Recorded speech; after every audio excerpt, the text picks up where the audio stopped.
Time to abandon ship. Oh no! Here we go.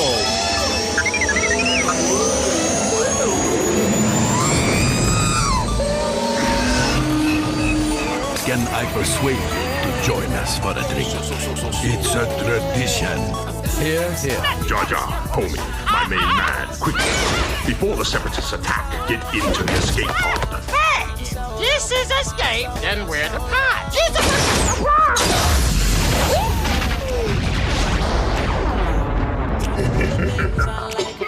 Welcome back to Star Wars Escape Pod and one of the first episodes of 2026.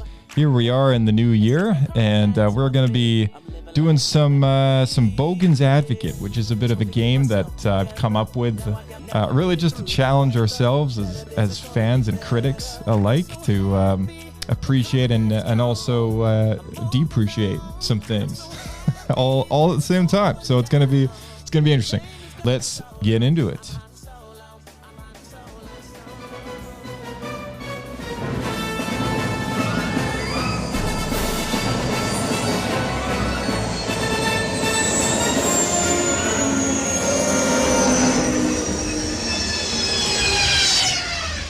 Another happy landing. All right, welcome back, and we have Blake joining us, our co-host. Hello there. Hello there. And hello there to our friend Dan joining us this week. Hello there. Hello. All right. Hello there. This game that we're going to play tonight is called Bogans Advocate. It's a play on the words devil's advocate, if you've ever heard the expression.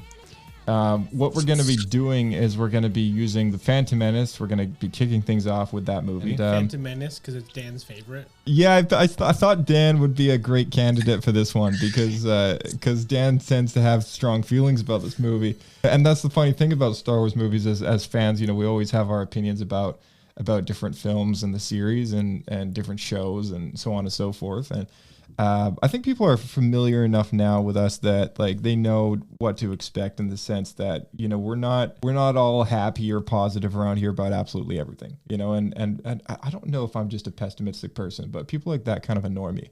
Right. So we always try to bring in some positivity. I always try to bring in some I like having those diverse opinions, you know, like having some fair critique about things. It's okay to feel negative about something, you know. There's a difference between negativity and toxic. So this game really encourages us to think in a different way, and there's at least I am of this perspective that there is something to appreciate in something that we don't like. There's usually at least something small, you know. And then in the times that we really love something, there might be one or two things that we could change. Well, I have two questions to start us off. Firstly, why isn't it Sith's Advocate? Sith's Advocate. Okay. Is that closer to the devil than a Bogan? Yeah, so for those who don't know, Bogan is... That's my second question, is what is a Bogan? Bogan... Oh, good. It's not just me. Bogan and the Ashla and the Bendu are the original terms that were in some of the earlier drafts of Star Wars. The Ashla being the light side of the Force, the Bogan being the dark side of the Force, and the Bendu being the balance in the middle. And I think as time goes on, some of those terms have been, I guess, translated or adapted into something else. So the Bendu is obviously now this big moose-like creature. The word Ashla was later adapted into Ahsoka's name. That's where her name actually comes from. Bogan was used to describe the Bogan Collection in the Jedi Temple. So the Jedi Temple has a collection of Sith artifacts and dark side material that they keep buried in a vault.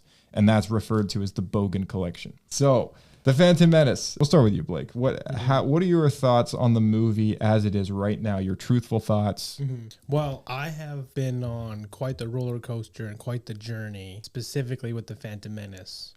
I was the perfect age when that movie came out. And so as a child, I really loved it. But it became very popular to dislike the prequels and especially Jar Jar Binks. And those were my high school and college years. Yeah. Since then, though, I feel like since we've got so much more content and specifically Phantom Menace of the prequels, I feel like has aged really well. And part of that, I think, has been a lot of the change of film to digital. Yeah. And there was just so much that was done in Phantom Menace that is, you can see it kind of going into that new era of film, but it still holds so many of the original stuff. And to me, it looks the best of the three and holds up super well. And it's starting to feel like an older style of telling a story, which I appreciate more now. I still have certain quirks, but I am more positive with Phantom Menace than a lot of. Well, I'll say I'm more positive Phantom Menace than I was not too long ago. Maybe it's 10 years ago now, but at one point in my life, you're feeling better about it, a lot better And about it now than you used to, I guess. yeah, like it's quite a bit higher in my rankings than people probably would expect. Interesting. Okay. Yeah. All right. How about you, Dan? How do you feel about the Phantom Menace? So I agree. Like it was kind of a roller coaster for me as well. I was in my later 20s when it came out, and like when I first saw it, I was really excited because I was just so happy to have Star Wars back. I've been waiting forever. I saw the original trilogy in the theater. Star Wars New Hope was the very first movie I ever saw. I think I was like 4. And then like Phantom Menace came out. Like at first I was really happy with it, but then as the critics started like complaining about it, then I started kind of agreeing with some of the stuff. Like there's things that bothered me about the movie. And then over time, like I started like as the other movies and shows came out and they kind of explained some of the stuff. So like things that bothered me, I kind of felt better about, like stuff like the midichlorians and even like Jar Jar. Like I made my peace with the things that bothered me, and I appreciate what he was trying to do with the movie. Yeah. It's not my favorite out of all of them, but I do appreciate, and I really like parts of it. Like we'll go into that when we start doing the critiques, but all right.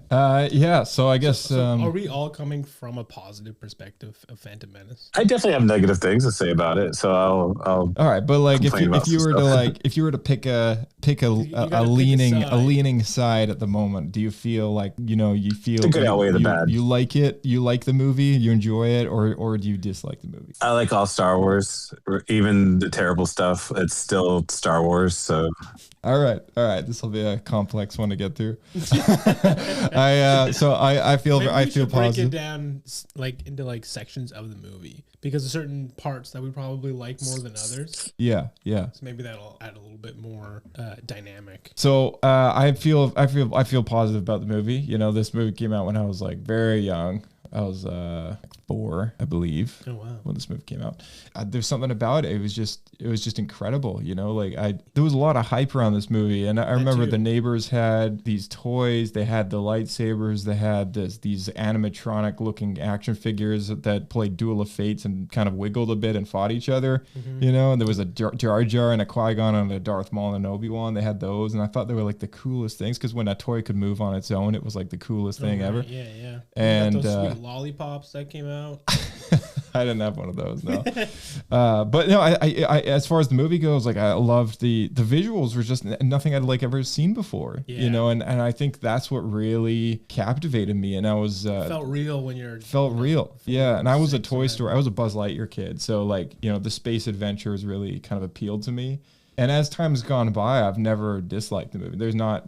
You were one of the holdouts during the dark times. Yeah, I was always a big fan of the Phantom Menace, and I think, like you were saying, I think between the trilogy, I think visually, I think there are some areas that are a bit more sore than others, but in the vast majority of the film, I think it is a better looking film. Yeah. At the end of the day, than some of the other two, which have aged a bit less fairly, because of all the there's environments. A number of reasons for that. Yeah, we can't get into if we want, but yeah, I mean, it was still shot on film, whereas the other two were shot digitally. Yeah, which I think is a huge part. It was the only Star Wars movie to have used as many miniatures as it has, and it got a record-breaking amount of miniaturized scenes, with buildings and so on and so forth, right? Ships. It was also in production for a very long time. Whereas the sequels to Phantom Menace, that They were much more rushed production, like a typical 3-year turnaround. Yeah, and I think it's aged really, like it set the tone for the trilogy. You know, like Revenge of the Sith is a very dark film compared to Phantom Menace, but it still rides off that same tune, and it just flows so well. The trilogy just works so well as a whole.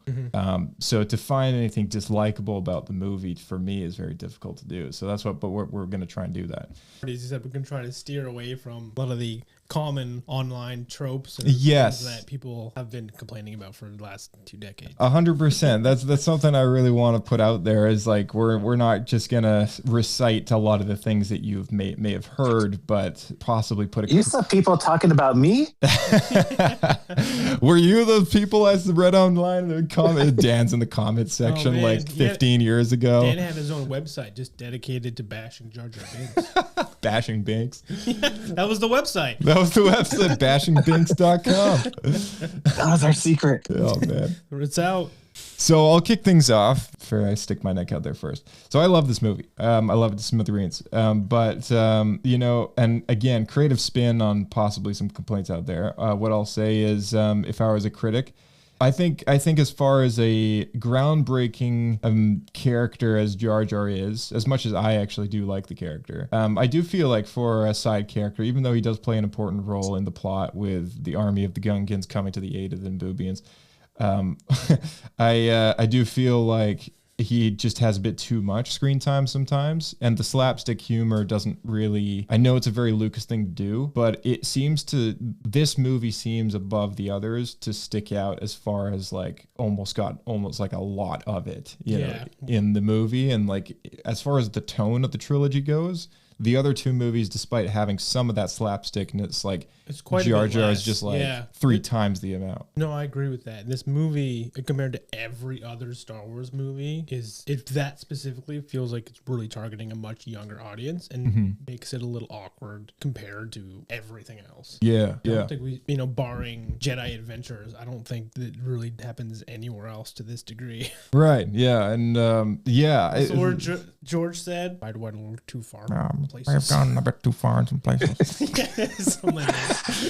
So that would be my number one. Why don't we go with you, Dan? What would you throw out there?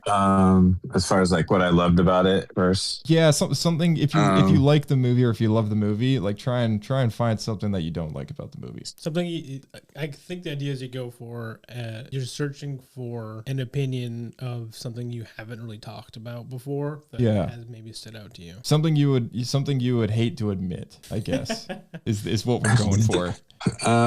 Let's see. It's like the one thing I would say, like, kind of could go both ways is like the politics. Like, I like the politics, like the whole, like them trying to block the planet, Naboo from, like, you know, I guess it was the Trade Federation, blocking any ships coming in and out. So I enjoyed that aspect of it, but also I hated that aspect of it because, like, mixed feelings. Like it was cool seeing the politics behind the Star Wars universe, but also like you want to see action, you want to see like character development. You don't want to sit there and see like boring politicians arguing with each other and like fighting stuff. Like, if that makes any sense? Yeah, it does. And I think that's one of the things that I know myself and probably a lot of other fans have had that roller coaster effect on, where an opinion I know I once carried was that this movie had too much politics and it's very confusing and unnecessary, especially compared to the original trilogy. But then when they removed all that for the sequels, and it just felt like it had no foundation. Yeah, like you're missing it. Yeah, like why are we doing all that? Why do they just blow up everything? Yeah, because war is a political thing. Yeah, right. So it's like without that backbone, it's fighting for no reason in a way, you know. And I guess, you know, to kind of coast off your thoughts there, Dan. I mean, I never disliked the politics as a kid. I was kind of a weird kid, I guess, in that sense, where I never felt badly towards the scenes in the Senate, but when I watched Andor, that's a very political show, and especially when you get into the story of Mon Mothma and Bail Organa in season 2, and what's going on behind the scenes. And not once did I ever find that show boring or disinteresting because of the politics. Yeah, I actually love the politics in Andor. Yeah, and I think so. I think if it's done right. And I think that's kind of the key, right? And this is me saying it as I've never disliked this part of the film, but I guess my critique here, my Bogan's advocate for that would be, I almost wish that the political plot line was just handled a bit differently. Maybe it could have been approached with a bit more of like a thrilling aspect to it. Or what's weird is contrasting that to your previous opinion, because Jar Jar, through a lot of his slapstick, feels like we're targeting kids, 4 through 7. And then we have this really intense political background to the film going on, where it's not an alien race, it's a corporation that is a huge chunk of that specific planet, but it's not all of them, and you have to get the subtleties between that, and that's how they're able to still be in the Senate. And again, we're talking about like blockades and trade routes. Yeah, that's not something in a lot of shows targeting a 4 through 7 aged audience, right? So this movie I think is unique, where its scope of target audience is very broad, and it maybe loses touch with a bit of both. Yeah, but yeah, I very strongly sit on that side of the fence of like the politics has to be there. But yeah, I agree. It's like maybe it could just been there in a different way, because Andor was great, and we all feel that way. But that's going all in on adult. It's going all in. Yeah, it's like committing to the scene, right? And it's like, but it has to be there because it's Padme's arena, right. And she is a massive part of that trilogy and an important part to Anakin and the story of Darth Vader. And it's like, you're talking about Luke and Leia's mom here, and this is her story too.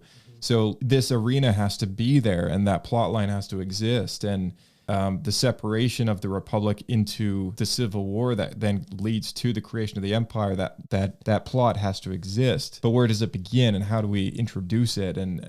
And so, yeah, like it's an interesting discussion on a whole nother level. But like, I think, yeah, my minute critique would be maybe it just could have been done a different way. What about you, Blake? What's something else you can think of? Well, I think one that I have the opinion of, that I think people who like this movie will disagree with me, and I think you probably will, Josh. I'm curious what you're gonna say. I think the pod race is too long. I think it's cool. It's very I love the visuals of it, but it's unnecessarily long. Wasn't it extended at one It is point? on the at home version is longer than the theatrical. Right. But that's the standard, is the at home version now. Yeah, I think like the definitive version people might only be familiar with at this point is the at home version. But yeah, maybe that's why. Maybe my first take on it was in theater, and so I'm used to it being shorter. Right. I think they added a whole extra lap. Yeah, the second lap featured Sebulba's tactics on other racers as the additional footage. So it's over 15 minutes long. It's very long. It feels longer than that. It says, and that's in the standard version. That's insane. Really interesting. Okay, that's crazy. Yeah, I mean, I really love the pod race, but yeah, it is a big part of the movie. But I don't know. I mean, I also do love Fast and Furious, and I mean that's a lot of driving, a lot of races, right? And George is a big big racer fan. I don't know if he's into F1 or not, but he's really into like cars. He is. So he's probably into F1. Yeah, I know the pod race is probably inspired off of like, the American equal, like what is a NASCAR or whatever. To be honest, I think George was always more into like street racing, like muscle cars. Yeah, he's more into the hot rods, like in American Graffiti, the old timey street races. Well, it's not old timey, but it's what became NASCAR, but not what NASCAR is now. Right. Yeah. Okay. So you feel like it's too long. Yeah. Okay. It at times it feels so long that it takes me out of the movie. I'm like, this is. Yeah, it is interesting how I guess he did it because I can see the reasons that he did it. Yeah. But I agree. It's like when you only have so much screen time to tell a story, and especially as big of a chapter as the Phantom Menace is, it's like we're missing out on valuable Jar Jar slapstick moments because it takes so long. I mean, maybe that some of that time could have been used to more value, perhaps. Really giving detail to the Senate, right? Like Darth Maul another line. Giving Darth Maul some dialogue. Maybe I should have kept that to myself to be my second. Okay, that's a critique of mine for sure. Yeah, was like I really wanted more out of Darth Maul. I think, but that's like that comes from like 20 years trying to fix that. No, we'll get to it. That comes from like a loving way of saying like I really wanted more I was craving for more Darth Maul, and then it was just over, and then it's like then would you say the duel of the lightsabers? Would you say that scene was too long, or do you think that was no? Just right? I mean, Duel of Fates. I feel like that was everything I think everything I've ever wanted. I think it's just so well done, and it keeps me interested. Yeah, like the choreography is the best part of the movie. Good Oh, for sure. You don't feel how long it is. Right. And also it's cutting between the space battle. And to be honest, that whole, because that goes on for a long time, but you're cutting between 3 different scenes with the battle it's on Naboo, the space battle, and that. So because you're jumping between them, it doesn't feel as long. Yeah, it's the Return of the Jedi editing strategy where you have the lightsaber fight, the aerial fight, and the ground battle all at the same time. You definitely really feel the intensity of that because of it. Yeah. No, I've always enjoyed it. Yeah. Have you felt that way, Dan? Have you feel like it's? Oh yeah.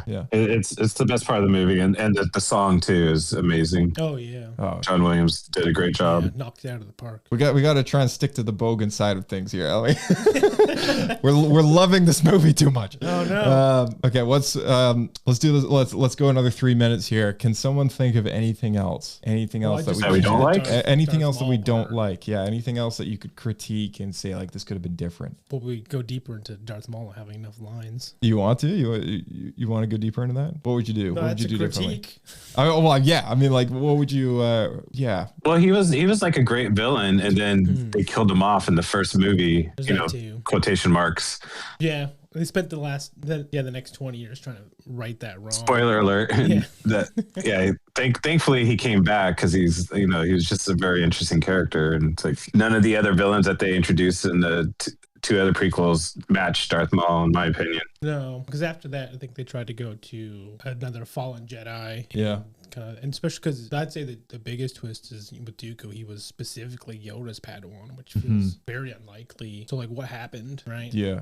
I think a critique that I would throw out there, just for kicks, only because time has gone by, they have had the chance to fill in some gaps with more stories. And that's not a bad thing. But there have clearly been some missed opportunities given some of the stories that have been told. I mean, one of our favorite books is Darth Plagueis, the novel. Tales of the Jedi or Tales of the Underworld or Tales of the Empire have been some really great anthology animated series. And one of the tales from the Jedi was a Dooku trilogy of episodes, with one of them taking place having overlapping the Phantom Menace. And I think for such an integral character that we did eventually get to see in Attack of the Clones at the very end, and some guy that you heard about through the movie but didn't really get introduced to until kind of the last 20 minutes. And then such a massive part of the war that we really don't see if you don't watch the Clone Wars animated show, and then you see him die at the first 20 minutes of the third film of the trilogy. You really don't get to see him a whole lot for a main villain that the Jedi were up against for so many years. And I feel like if it was already in the planning stages, I know George probably didn't write Attack of the Clones, when he had already finished planning the Phantom Menace, but I think looking back now, seeing his whole grand plan kind of come out on screen, it almost feels like a missed opportunity to have not included a young Dooku in that movie. Yeah. In some way. And I think that's where Tales of the Jedi really stepped in and did such a great job with having those scenes. And it almost feels like if that was part of the movie, and it would have felt so natural. That's why a lot of people speculate there might have been a massive rewrite for Attack of the Clones. Oh man, I mean, there could have been for sure. It's yeah. Because Dooku does feel almost roped in a little bit. Roped in? I mean, well, I don't know if he's because there's so much of a requirement for the protagonists of the films to be featured in the uncut. I think that's the whole point, is because George made a detective movie. So it's like in a detective story, you don't really reveal the villain, the true villain, until the end. And it's like, who's behind this? Who's behind the assassination attempt? Could it be Count Dooku? No, he couldn't be him. He's just a political idealist, not a murderer, right? So that's why it's not until the end of the movie that it's revealed as the villain that he is. He whips out the red lightsaber, he pulls out the lightning powers. He's revealed as a Sith Lord. You get him being allied with all those separatist people. In fact, on another level that you didn't think of as before, and because he's conspiring with Palpatine, right. And he's got the Death Star plans. There's all this stuff that happens in the last little chunk, because at that point, put in there, yeah. At that point, the mystery's over. But yeah. I know we're not talking Attack of the Clones. I'm going to save it now. He goes in. We'll go into Revenge of the Sith as well. Yeah. We'll do episodes for those. Yeah. Okay, because I definitely have a complaint that we did not get nearly enough Techno Union. They're so underused. They have the coolest name, and they have the coolest design of everyone at the table of the Separatists. And they just don't get used at all. Anyway, Phantom Menace. Last call for Phantom Menace. Any complaints? Any at all? Is there too much slapstick in the final battle? With Jar Jar? Yeah, because I think that just stems back to what I was saying earlier. It's just it's just a little too much for Jar Jar. It feels a little awkward. Yeah, because like people are like dying, and Jar Jar just like fumbling and doing like antics. Yeah.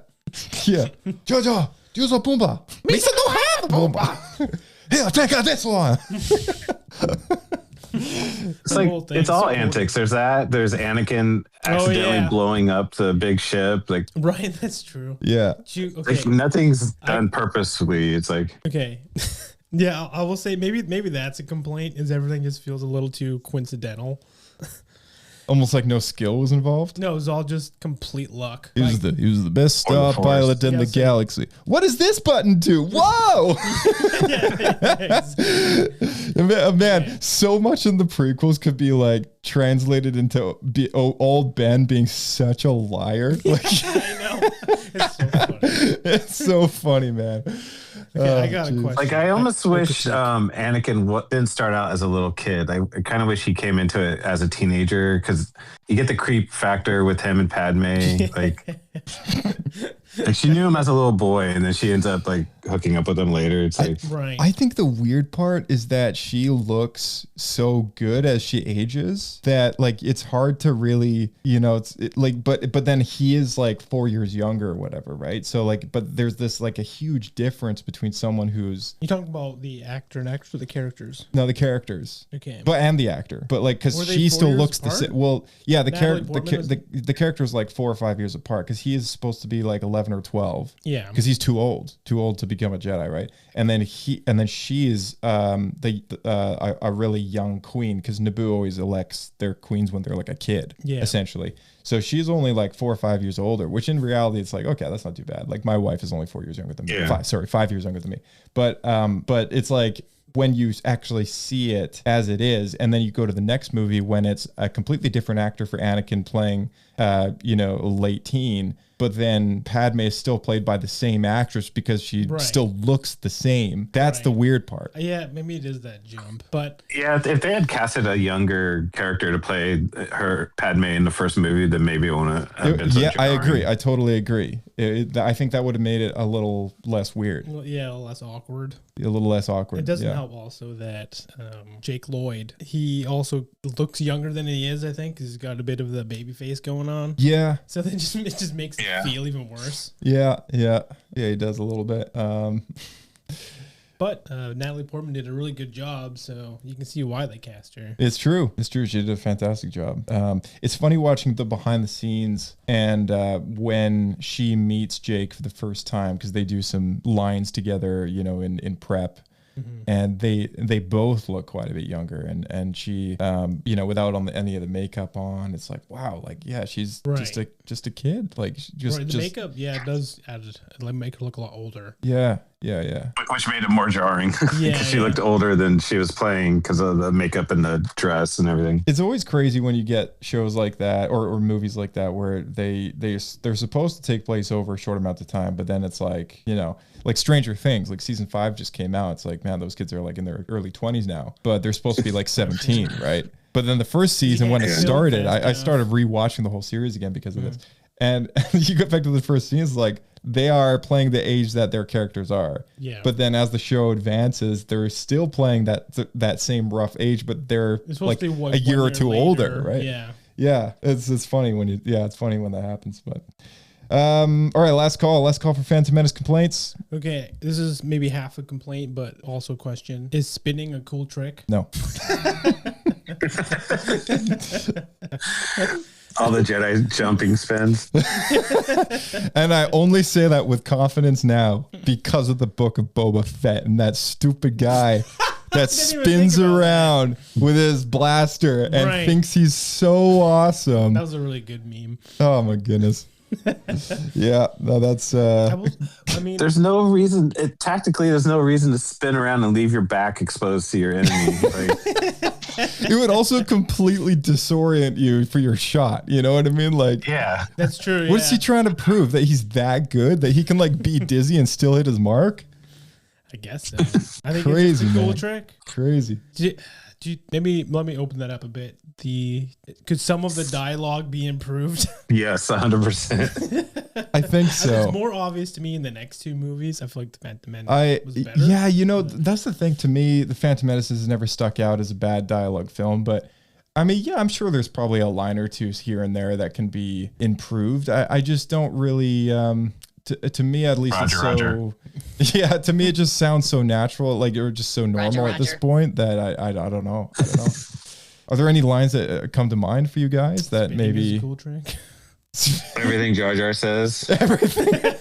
Everything a Naboo person. What are they called? Gungans. The Gungans. You just Big hate the boss whole. You just don't like nugget. the whole culture, right? Like the whole species. Well, that smells I stinky. don't mind the way they look. It's just the way they talk. Okay. Yeah. That's fair. I mean, they do sound incredibly unintelligent.